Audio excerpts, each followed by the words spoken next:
Hi, this is Dan Gilmartin, part of the Gilmartin Group Real Estate Company in Burlingame, California, March 19th, 2020, with a midweek update. A lot going on right now. I wanted to reach out to everyone and just kind of give you my thoughts of what's going on right now with the coronavirus, and in particular how that's affecting the real estate market here on the Mid-Peninsula, the market that we track here and that we mostly interact in here at the Gilmartin Group. Some quick numbers. Did a little research on, I wanted to see if homes were coming off the market. Did a little research there, and we have had 55 homes, single-family homes, take their home off the market in light of because of the coronavirus. That's a massive number. The total number right now, single family homes and condominiums, is 170. On Monday, that number was like 230. We're down 30% in inventory. So inventory has just like crashed. It almost feels like December inventory. And so that tells me something. The people who took their home off the market, plus there's only been like 10 homes that came on the market since last Thursday. So the lack of homes that came on the market added to all the homes that came off the market, some were even on the market for only a couple days, tells me that those particular sellers right now aren't super motivated, or maybe that's the wrong way to put it. They're not having to sell. So what does that say about the homes that are staying on the market? Talking to my buyers right now, I'm not saying these people are desperate, but they're certainly a lot more motivated than the homes that have come off the market. We should be looking at those homes right now and seeing if we can, hey, what an opportunity to write an offer and not maybe be in a multiple offer situation. I actually sold a home yesterday in Foster City that had 25 disclosure packages out. 5 offers did come in yesterday. We were the winning offer, and really we did offer over the asking price, but not like a whole lot. So that was a huge opportunity for those buyers who are going to be in that home for every bit of 7 or 10 years, pregnant with twins. They're getting a home, a fabulous home, and they're so excited. So I'm just saying to my buyers right now, there's opportunity right now with the homes that are on the market. Now, what about all the homes that are off the market? Meaning they're not on the internet. They're not really being marketed. Is there an opportunity there to work with me now and go through those homes and see the homes that are off the market and see if they're, what might work, and go have a private showing there? Again, with not a lot of concentration on in terms of marketing on those homes, there could be even an opportunity there. So we have a list of homes that are wanting to sell that aren't on the market. This whole off-market list just grew exponentially. We can work that market. Also, the homes that are on the market.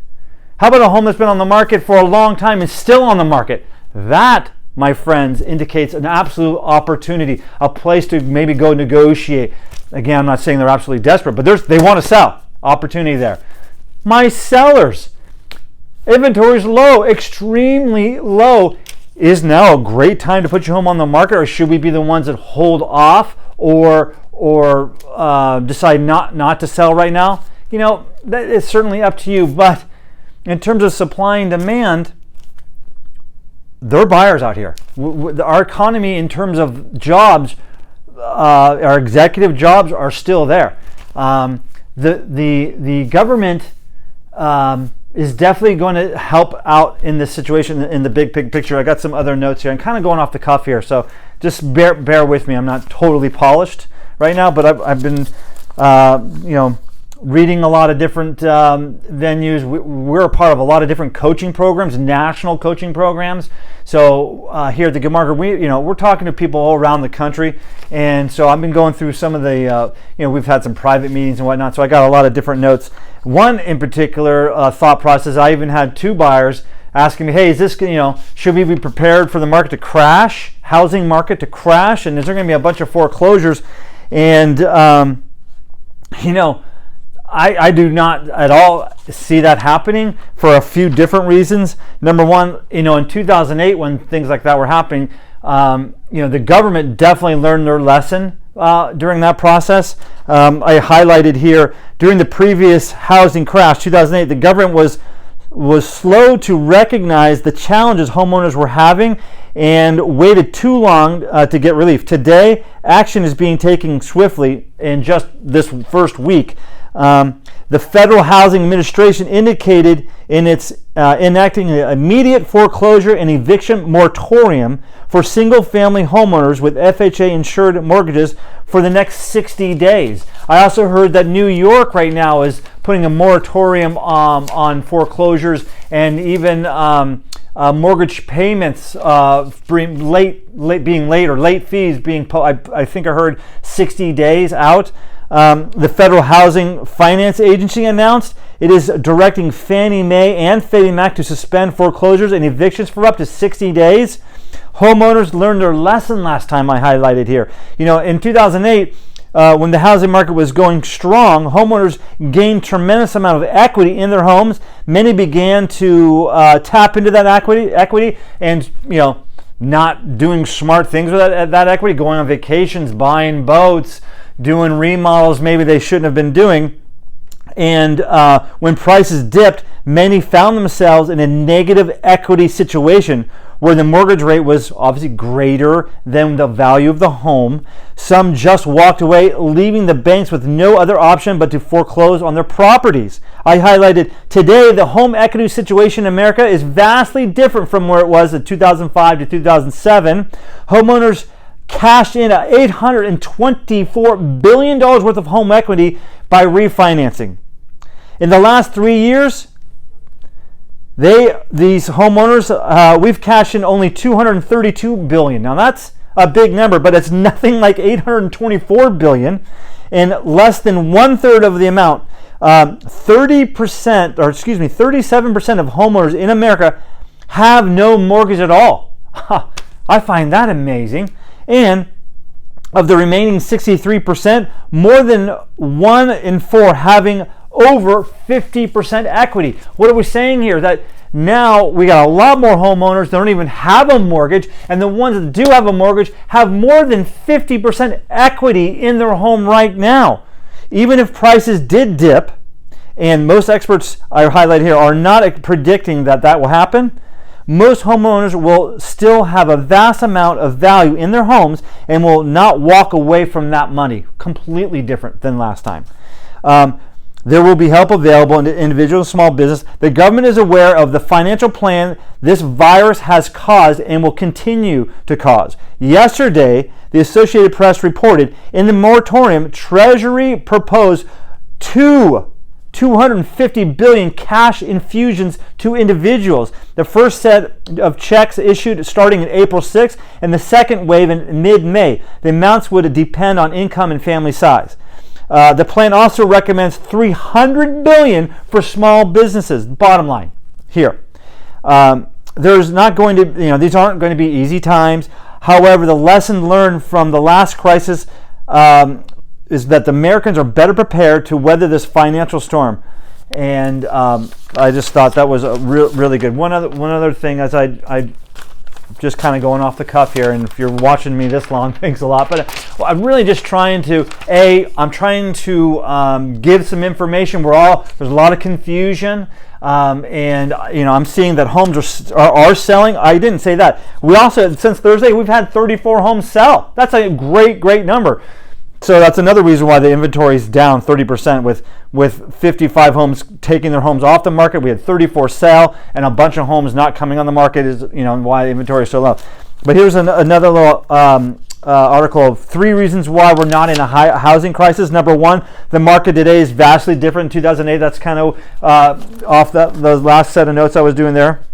Markets are conditions are completely different. And number 2, a recession does not equal a housing crisis. Here's something that I just am comforted in knowing. The past 5 recessions in U.S. history, home values actually appreciated in 3 of them. It is true that they sank by almost 20% during the last recession, but we also, we've identified above that 2008 presented different circumstances. In the 4 previous recessions, home values depreciated only once by less than 2%. In other words,